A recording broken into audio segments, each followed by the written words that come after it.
Assalamualaikum warahmatullahi wabarakatuh. Jumpa lagi dalam pembelajaran Bahasa Indonesia kelas 8. Kali ini kita akan membahas tentang unsur teks eksposisi. Sebelum membahas unsurnya, kita ketahui dulu apakah teks eksposisi.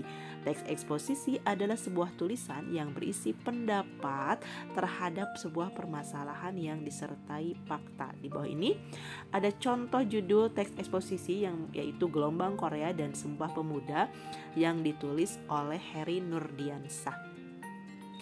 Penulis mengungkapkan bahwa gelombang Korea atau Hallyu sudah mulai masif di Indonesia, dari mulai BTS, drama Korea, dan yang terakhir ada drama Korea Squid Game yang memang viral, dan hal itu membuat budaya Korea seperti permainan Korea, makanan dan sebagainya, fashion dan sebagainya semakin terkenal di Indonesia dan di dunia.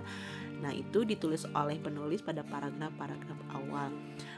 Pada paragraf di akhir-akhir, penulis menyampaikan bahwa sebagai guru dia cukup prihatin dengan kondisi ini karena remaja kita lebih mengenali budaya Korea dibanding budaya Indonesia itu sendiri, dan harapan dia ke depannya remaja Indonesia lebih bisa membumikan budayanya, lebih bisa mengenali budaya Indonesia.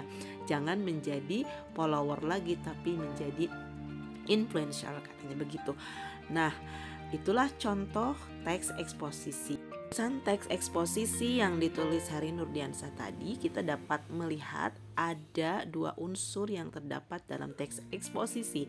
Yang pertama adalah unsur gagasan atau pendapat, yang kedua adalah unsur fakta. Nah, gagasan atau pendapat adalah sebuah pernyataan yang berisi komentar, penilaian, kemudian saran, dorongan, bujukan, dan lain-lain dari seorang penulis. Kemudian kalau fakta, yaitu biasanya berisi tentang hasil penelitian, data, fakta yang ada di dalam sebuah tulisan.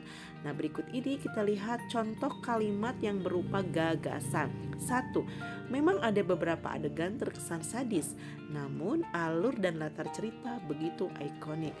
2. Indonesia termasuk negara yang secara masif terpengaruh budaya Korea. 3. Sebagai guru tentu saya prihatin melihat fakta ini. 4. Peringatan Sumpah Pemuda menjadi momentum tepat untuk kembali memahami jati diri bangsa. 5. Berhentilah jadi follower, jadilah influencer di kancah dunia. Nah, itu adalah contoh kalimat gagasan yang merupakan pendapat penulis. Selanjutnya kita lihat contoh kalimat fakta yang memang apa adanya dari hasil penelitian. Misalnya, berdasarkan hasil studi, jumlah ARMY penggemar BTS menempati urutan pertama di dunia. Menurut US News, dalam The 2021 Best Countries Rankings, Korea Selatan menempati urutan ke-7 sebagai negara yang budayanya memengaruhi negara lain. Sementara Indonesia menempati posisi ke-40 sebagai negara yang mempengaruhi negara lain. Saatnya kita kuis, ya, atau beberapa pertanyaan yang didasarkan pada tulisan tadi. Yang pertama, silakan kalian baca secara utuh teks eksposisi yang berjudul Gelombang Korea dan Sumpah Pemuda.